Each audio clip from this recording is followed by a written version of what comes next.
एक भक्त रोज देवाची पूजा करतो, पण एका दिवशी त्याच्याकडून पूजा राहून जाते. तो पूर्ण दिवस चिंतेत घालवतो की आता माझ्याकडून मोठी चूक झाली या भावनेत. पण देव खरंच अशा भक्तांवर रागावतात का? अधिक महिना सुरू झाला की अनेकांच्या मनात एक भीती निर्माण होते. आपल्याकडून एखादी चूक झाली तर त्या विचारात की आपल्याकडून एखादी चूक झाली तर देव नाराज झाले तर. पण खरंच एक छोटीशी चूक आपले संपूर्ण आयुष्यावर परिणाम करू शकते का? की यामागे एक मोठं आध्यात्मिक सत्य लपलेलं आहे. आजचा व्हिडिओ शेवटपर्यंत नक्की ऐका, कारण कदाचित तुमच्या मनातील ही भीती आज कायमची दूर होईल.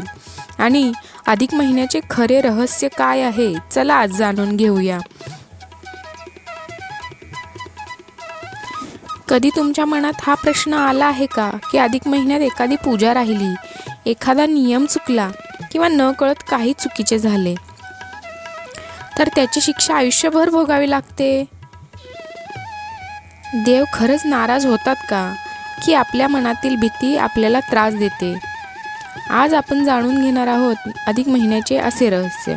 हे प्रत्येक भक्ताने समजून घेणे खूप गरजेचे आहे, कारण अधिक महिना हा फक्त नियमांचा महिना नाही, हा आपल्या जीवनात बदल घडवण्याचा एक पवित्र काळ आहे.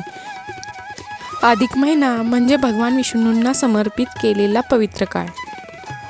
या महिन्यात जप, दान, पूजा, व्रत आणि सत्कर्म करण्याचे विशेष महत्त्व सांगितले जाते. पण अनेक लोकांच्या मनात एक भीती असते, जर माझ्याकडून चूक झाली तर, जर पूजा राहिली तर, जर काही नियम पाळता आले नाहीत तर.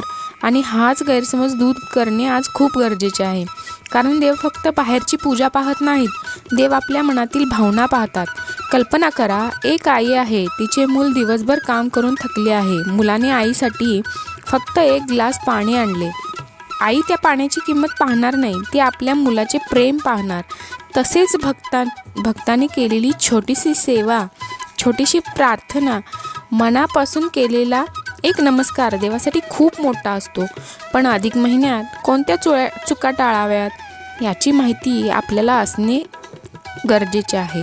अनावधानाने किंवा लक्षात नसताना या चुका झाल्या, हातून चुका झाल्या तरी देवाला त्याचं काही फरक पडत नाही.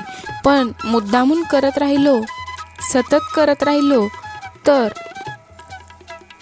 पण अधिक महिन्यामध्ये आपण कोणत्या चुका टाळाव्या किंवा कोणते नियम पाळायला हवे याची माहिती आपल्या प्रत्येकाला असायला हवी. पहिलं म्हणजे देवाच्या नावाची थट्टा करणे. हा काळ श्रद्धेचा आहे. पूजा करणाऱ्या व्यक्तीची चेष्टा करणे, धार्मिक भावना दुखावणे हे शक्यतो टाळावे, कारण अध्यात्माचा उद्देश मन मोठे करणे आहे, दुसऱ्याला कमी लेखणे नाही. दुसरं आहे ते अहंकार वाढवणे. काही लोक पूजा करतात पण मनामध्ये राग, द्वेष, मत्सर ठेवत राहतात. फक्त हात जोडणे म्हणजे भक्ती नाही, मनातील वाईट भावना कमी करणे हीच खरी भक्ती आहे, हे समजून घेणे गरजेचे. तिसरं आहे दान आणि सेवेकडे दुर्लक्ष करणे. अधिक महिन्यात अन्नदान, वस्त्रदान, गरजूंची मदत याला महत्त्व दिले जाते, कारण देव मूर्तीमध्ये आहेतच, पण गरजू माणसांच्या रूपातही आपल्याला ते भेट देतात. चौथं आहे अंध भीती ठेवणे. हे केले नाही तर वाईट होईल, हे चुकले तर संकट येईल, अशी सतत भीती मनामध्ये ठेवणे हे योग्य नाही, कारण भीती मनामध्ये असेल तर तुमची भक्ती कमी पडते याचा अर्थ होतो. देव आपल्याला घाबरवण्यासाठी नाही तर योग्य मार्ग दाखवण्यासाठी आहेत. आणि भक्ती करणे म्हणजे मनातील भीती काढणे. आता सर्वात मोठा प्रश्न, एखादी चूक झाली तर काय करावे? आपल्याकडून अनावधानाने किंवा लक्षात नसल्यामुळे एखादा नियम तोडला गेला किंवा एखादी चूक आपल्याकडून झाली तर त्याचा काही मोठा शिक्षा देव आपल्याला देईल, ही मनात भीती बाळगणे चुकीचे आहे. कारण माणूस म्हटल्यानंतर चुकणारच हे देवालाही माहीत आहे. जर तुमच्याकडून न कळत काही चूक झाली असेल तर मनापासून देवाची क्षमा मागा. मनापासून देवाची क्षमा मागा, एक छोटी प्रार्थना करा आणि पुन्हा चांगल्या कर्मांना सुरुवात करा. कारण देवाला तुमची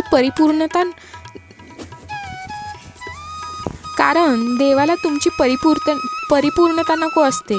देवाला तुमची प्रामाणिक भावना ही हवी असते. अधिक महिन्याची खरी शिकवण काय आहे बरं? हा महिना आपल्याला सांगतो, थोडा वेळ स्वतःसाठी काढा, मनातील राग कमी करा, वाईट सवयी सोडा, चांगले विचार वाढवा आणि आपल्या जीवनात सकारात्मक बदल आणा. कदाचित आपण मोठ्या पूजा करू शकत नाही, कदाचित आपल्याकडे वेळ कमी असेल, पण जर आपण एखाद्या भुकेल्या व्यक्तीला अन्न दिले, एखाद्याला मदतीचा हात दिला, कोणाला प्रेमाने 2 शब्द बोललो, तर ही सुद्धा एक सुंदर भक्तीच होते. म्हणून लक्षात ठेवा, अधिक महिन्यात झालेली प्रत्येक चूक आयुष्यभर त्रास देत नाही, पण या पवित्र महिन्यात मिळालेली चांगले बनण्याची संधी जर आपण गमावली तर नक्कीच मोठी गोष्ट असेल. देव भीतीमध्ये नाही तर प्रेम, श्रद्धा आणि चांगल्या कर्मांमध्ये भेटतात. जर ही माहिती मनाला स्पर्शून गेली असेल, व्हिडिओ शेअर करा आणि अशाच आध्यात्मिक माहितीसाठी आपल्या मधुमंत्रासोबत जोडलेले राहा.